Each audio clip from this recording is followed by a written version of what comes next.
Take any new motorcycle sitting on a dealer showroom floor right now. Pull the fairings off. Remove the seat. Disconnect the fancy TFT dashboard. Strip it down to the frame, the engine, the suspension, and the brakes. What you will find underneath is a motorcycle that costs the factory a fraction of what the dealer is asking you to pay. And the gap between what that motorcycle costs to build and what you are being charged for it has never been wider. The motorcycle industry has a pricing problem. Not because motorcycles are expensive. They have always been expensive. The problem is that the prices keep climbing, while the stuff that actually makes a motorcycle good, the suspension, the brakes, the frame quality, the fit and finish, is quietly getting worse. Manufacturers are spending more money on electronics, screens, and marketing, and less money on the parts that determine whether the bike is actually good to ride. And riders are paying the bill without realizing what they are not getting. Let me show you exactly where the money goes and where it does not. The first place to look is the suspension. If you pick up any new middleweight motorcycle in the $8,000 to $14,000 range, the spec sheet will proudly list inverted forks up front and a preload adjustable monoshock in the rear. That sounds like proper equipment. The reality is different. Those inverted forks on a mid-priced bike are often using cartridge internals that cost the manufacturer a fraction of what a properly damped fork assembly costs. The valving is basic. The damping adjustment, if it exists at all, offers a range so narrow that moving from one end to the other barely changes the ride quality. The fork tubes might look identical to the ones on a motorcycle costing twice as much, but the internals are a different world. The rear shock tells the same story. A preload adjustable monoshock on a new middleweight bike is often a non-rebuildable, non-revalvable unit with fixed compression and rebound damping. The manufacturer saved $40 or $50 per unit by specifying a shock that works adequately for the first 10,000 miles, and then slowly degrades as the seals wear and the oil breaks down. On a motorcycle where the shock cannot be rebuilt, degraded suspension means buying a completely new unit. Meanwhile, that same motorcycle has a $500 TFT dashboard with Bluetooth connectivity, turn-by-turn navigation compatibility, and 6 different display themes. The rider can customize the color of the tachometer. The rider cannot adjust the rebound damping on the front forks. Think about where the priorities are. Brakes are the next area where cost-cutting hides behind brand names. A new sport bike might list Brembo or Nissan calipers on the spec sheet, and the buyer assumes they are getting top-shelf stopping power.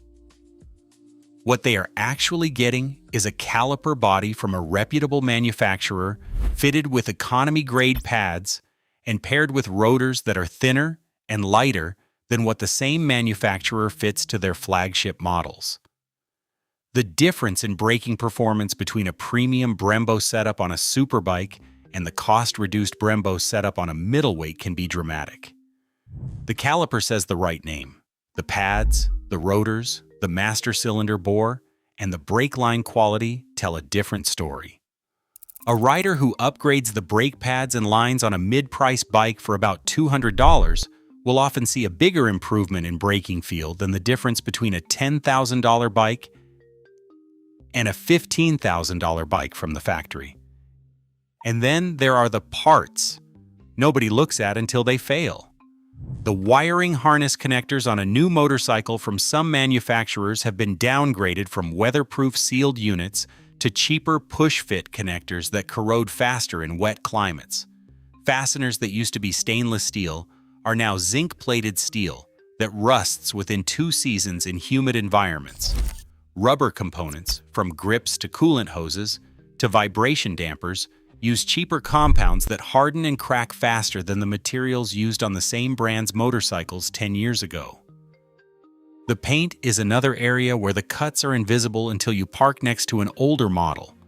Clear coat thickness on many new motorcycles has been reduced compared to models from the previous generation.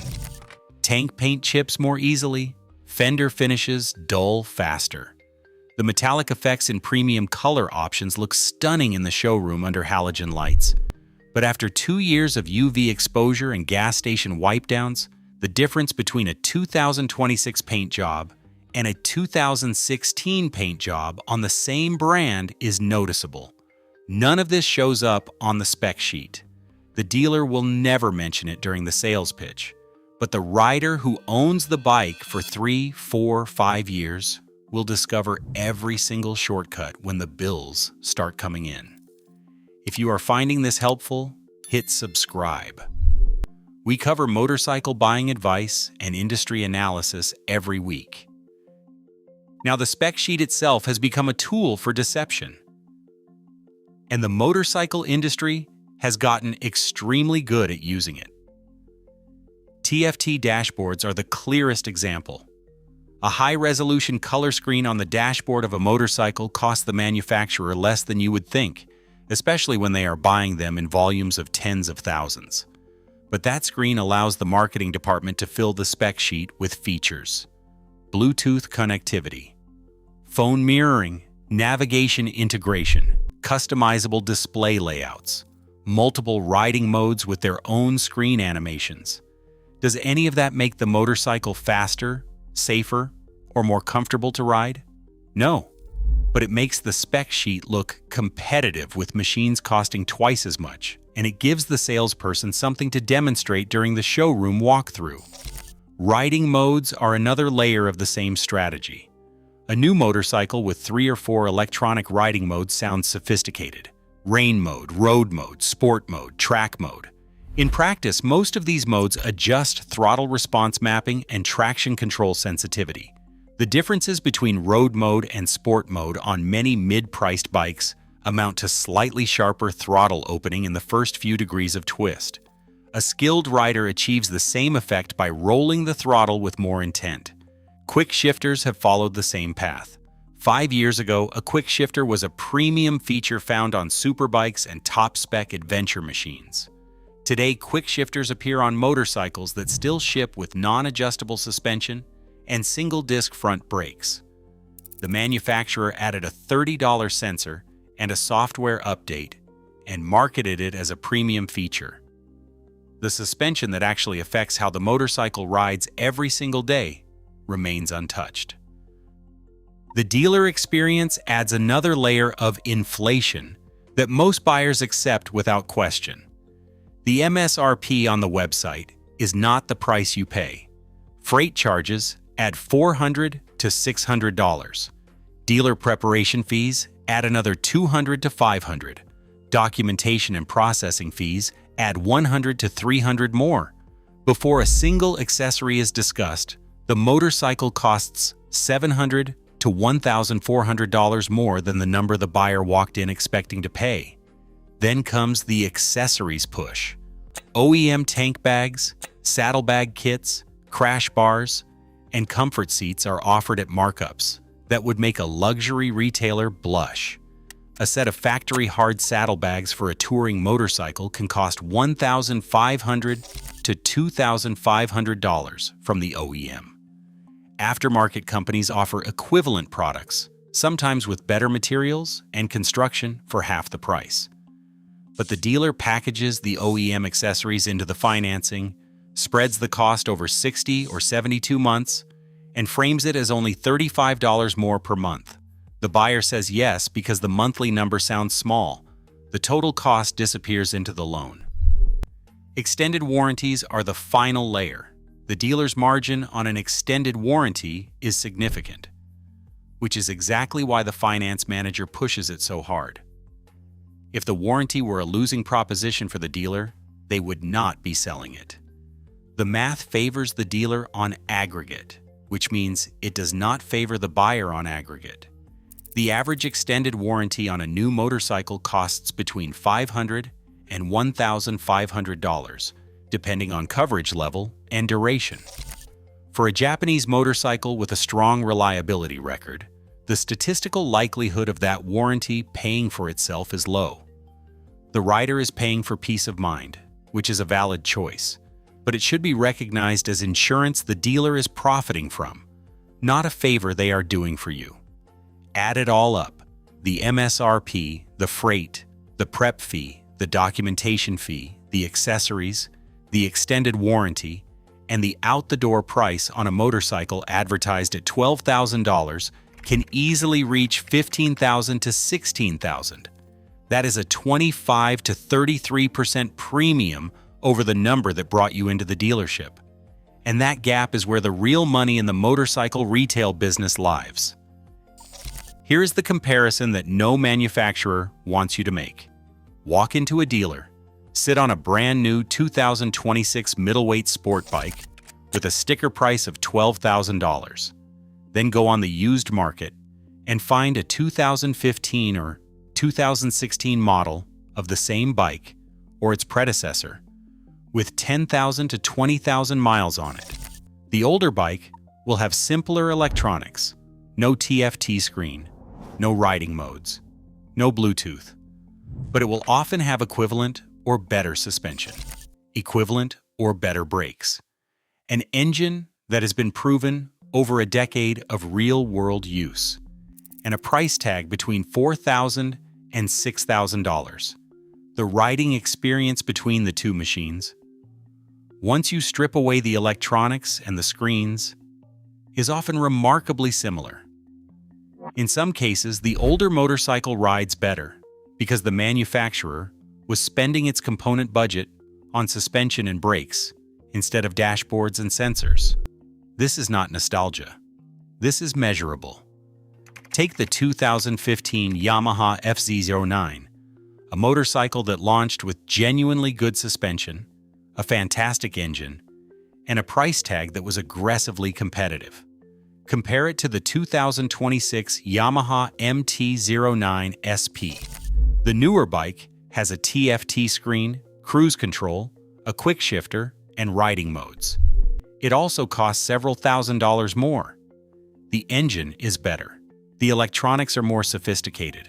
But is the rider on a canyon road or a cross-country tour having a fundamentally better experience on the 2026 model than the rider on the 2015?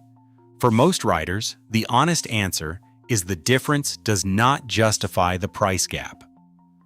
The used motorcycle market in 2026 is arguably the best value proposition in the entire power sports industry. Riders who are willing to buy a motorcycle that is 3 to 7 years old and perform basic maintenance themselves are riding the same roads on the same quality hardware for half the money. Now, not every new motorcycle is overpriced.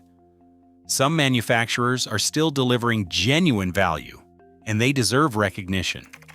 The Yamaha MT-07 remains one of the most honest motorcycles on the market. The price is competitive, the engine is proven, the chassis is well sorted, the electronics are minimal, which means the component budget went where it should, into the parts that make the motorcycle ride well. The Honda CB650R and the Kawasaki ZC650 occupy similar territory. These are motorcycles designed by engineers who understood that a middleweight street bike needs good suspension, reliable brakes, and a predictable engine more than it needs a customizable dashboard. At the adventure end, the Suzuki V-Strom 650 has been one of the best value propositions in motorcycling for years. It is not glamorous. It does not win spec sheet comparisons, but it starts, runs, and goes wherever you point it without drama, and it does so at a price that leaves money in your pocket for tires and fuel. At the budget end, CF Moto has emerged as a disruptor.